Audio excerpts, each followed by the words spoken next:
The angle of elevation of a tower is 60 degrees. If the observer is 15 meters away from the height of the tower, okay, find the height of the tower.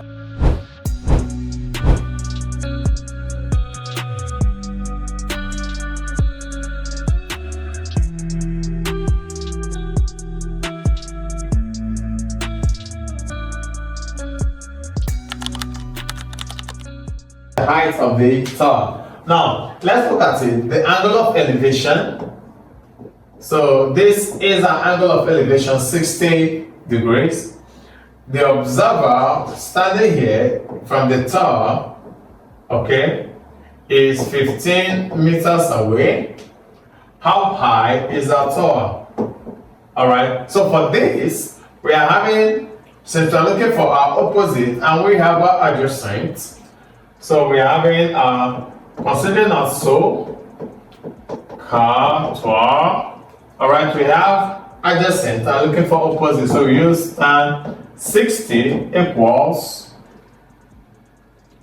15 opposite x over 15. So x equals 15 tan 60. Okay, so what is tan 60? So we have it as 15 times tan 60, which gives us x equals 15 root 3. So 15 root 3 meters would be the height of the tower. Evaluate root 121 minus 25. Now, what is root 121? Root 121 is 11 minus root 25 is 5. So 11 minus 5 gives us 6. Find the determinant of the matrix 5, 2, 1, 4. Now, in finding our determinant is AD minus BC. Okay? Now, A, B, C, and D. Alright, AD will be 5 times 4 minus 2 times 1. That gives us 20 minus 2, which gives us 18. So our determinant would be 18. If set A equals 2, 4, 6, 8 and set B is 1, 2, 3, 4, find A union B. Now I'm talking about A union B. A union B is simply the merging or the addition of elements in both sets. Okay, so A union B would be what's common? 1, 2, 3, 4, 6, and 8. That would be A union B. Evaluate 6 permutation 2. Okay, so for this becomes permutation 6 permutation 2. Let's have it as formula is P n r. Okay, that becomes n factorial over n minus r factorial. So this will become 6 factorial over 6 minus 2 factorial. So 6 times 5 times 4 factorial all over 4 factorial. Okay, 6 times 6 minus 2 is 4. So 4 factorial will cancel 4 factorial, giving us 6 times 5, 30. So 6 permutation 2 gives us 30. 5 raised to power x equals 125. Then, what is the value of x? Okay, so this, we have it as, let's break 125 down to the powers of 5.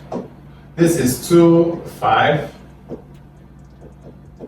This is 5, 1. So this is 125 equals 5 raised to power 3. So replacing here, we have it as 5 raised to power x equals 5 raised to power 3. X equals 3. So the value of x here was 3. Factorize x squared minus 16. Now, in factorizing this, we would consider 16 as 4 squared. Then apply a difference of 2 squares to x squared minus 4 squared, which expands it at x minus 4 and x plus 4. Alright, with this, we've factorized our equation. The mean of 8, 12, 15, 20, and 25 is, now when we talk about mean, we talk about the summation of all our numbers divided by the numbers we have. So we have, this will become, for our mean, we have 8 plus 12 plus 15 plus 20 plus 25 divided by 1, 2, 3, 4, 5 divided by 5. Alright, 8 plus 12 gives us 20. 15 plus 25 gives us 40, 30, 40. Alright, 40 plus 20, 60, plus another 20, 80. So this becomes 80 over 5. Alright, 80 divided by 5 gives us 16. So our mean for this value would be 16. Find the next step. Okay, now in order to find the next step of our sequence here, we need to understand the law guiding those sequences. Okay? If we look at our first term, between our first term and second term, it's multiplied. Alright? 5 times 2 gives us 10. 10 times 2 gives us 20. 20 times 2 gives us 40. So each of our preceding term is multiplied by 2. That means our next term will be 40 times 2, 80.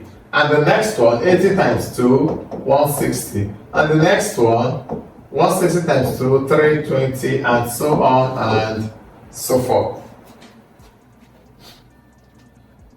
Evaluate cos 0 plus 90 plus sine 90. Okay, now cos 0, alright, is 1, and plus sine 90 is 1.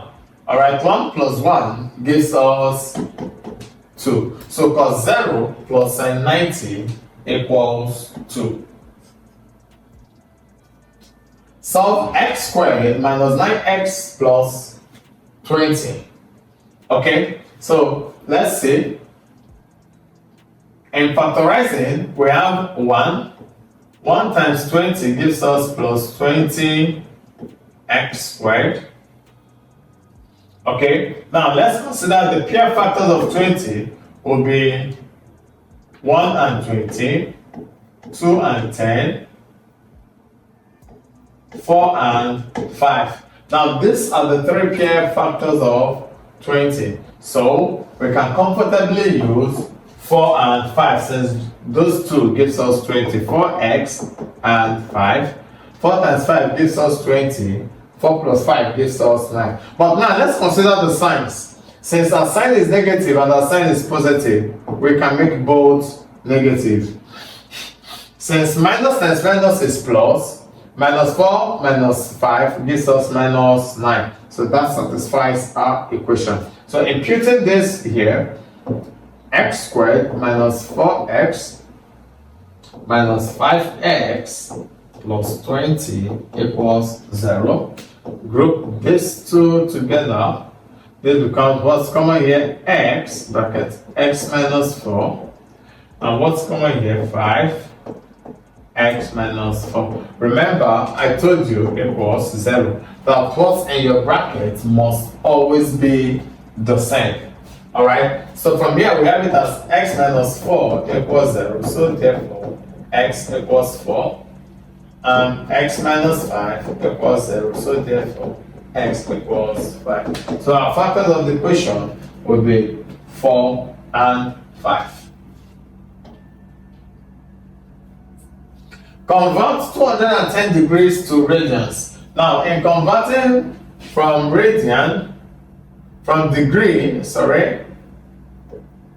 degrees to radian, we will be doing our pi over 180 times our degree. Okay, now in this case, our degree is what? 210. So this becomes pi over 180 times 210 over 1. 0 cancels 0, leaving us with 21 pi over 18. So we can still break this down. 3 here, 7, 3 into 18, 6. So that gives us 7 pi over 6.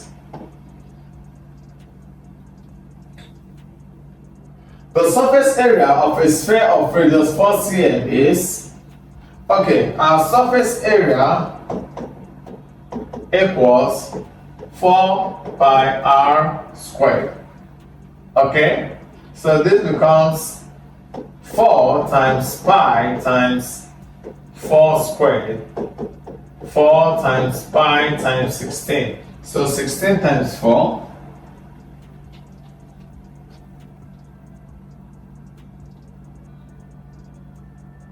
That gives us 64 pi centimeter squared.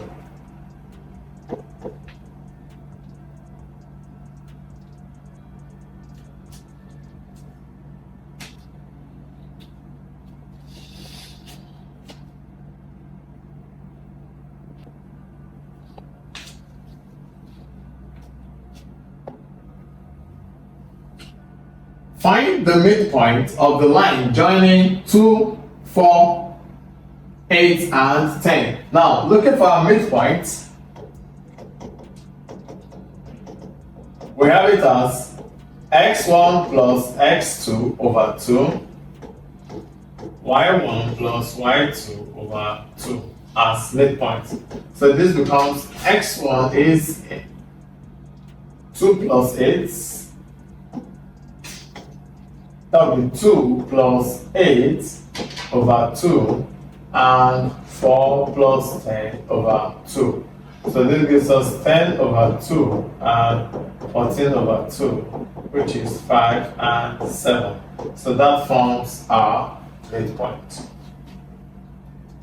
Evaluate 4 plus I, bracket, open and close, 2 minus 3i. So this will be 4 times 2, 8, minus 12i plus 2i minus 3i squared. But we know that I squared equals minus 1. Okay, so replacing that here, we have it as x, 8 minus 12i, okay, 12 plus 2 minus 12 plus 2 gives us 10i minus 3 bracket minus 1. So this gives us 8 minus 10i minus 10 minus plus 3. So this gives us 11 minus 10i. Alright, so that forms our answer, 11 minus 10i. Okay, if fx equals 3x minus 2, we should find the inverse of fx. Okay, this we equate to y equals 3x minus 2, and we will swap our y and our x. This becomes x equals 3y minus 2, swapping y and x. Okay, so from here we have it as making y. From here we make y as subject of formula again. So this becomes x plus 2 equals 3y. So y equals x plus 2 over 3. So this forms the inverse of our function there. The variance is the square root of a mean. The variance is the square of standard deviation. The variance is the median square, and variance is the mode square. So they're asking for what the formula for variance is. We know that standard deviation equals root of variance. All right. If standard deviation equals our root of variance, that means our variance equals our standard deviation squared. Okay, so that means the variance is the square of standard deviation. Evaluate limit 2 raised to power 2x squared minus 1. Okay, evaluate limit x tends to the power 3 2x squared minus 1. Now, since this is a quadratic function, okay, we have it as 2x squared minus 1. This becomes 2 bracket 3 squared minus 1. 2 times 9 minus 1. 18 minus 1 gives us 17. Alright, so that forms our limit.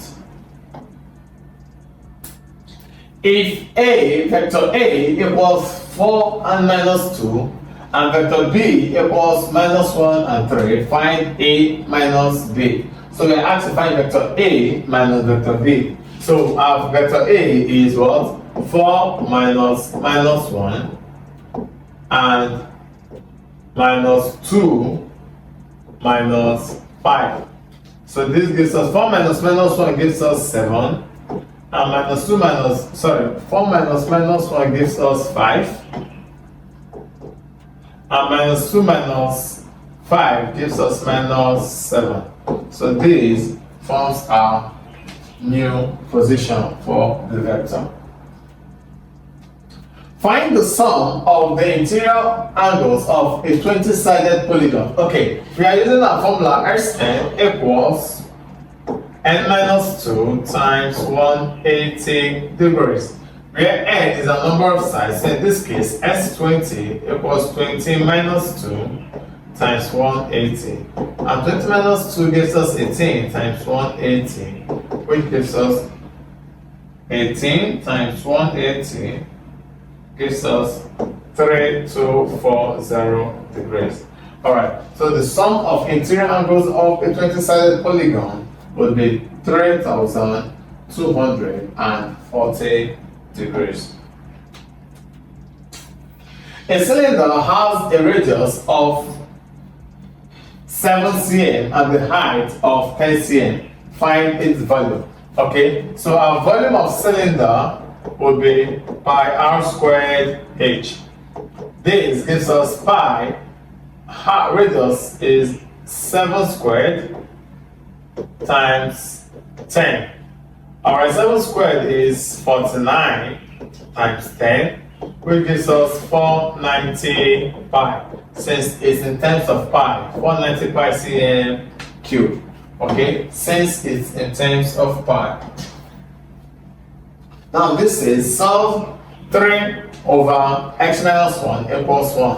Okay, so we have it as 3 over x minus 1 equals 1. Cross multiply 3 equals x minus 1. X equals 3 plus 1, which is 4. So our value for x would be 4. Alright guys, with this, we've come to the end of today's tutorials. If there are any questions or comments, please put them down in the comment section below. Don't forget to like, subscribe, click on your notification button for more updates. Alright, thank you for staying with us till the end. See you in our next video. Hi, I'm sure you enjoyed the video you just watched. To see more content as that, prepare you for your upcoming exam, make sure to smash the subscribe button and turn on notification. Also, remember that you can use the comment section to send us your questions or your inquiries, and we are happy to take them. I'll see you in the next video. Bye.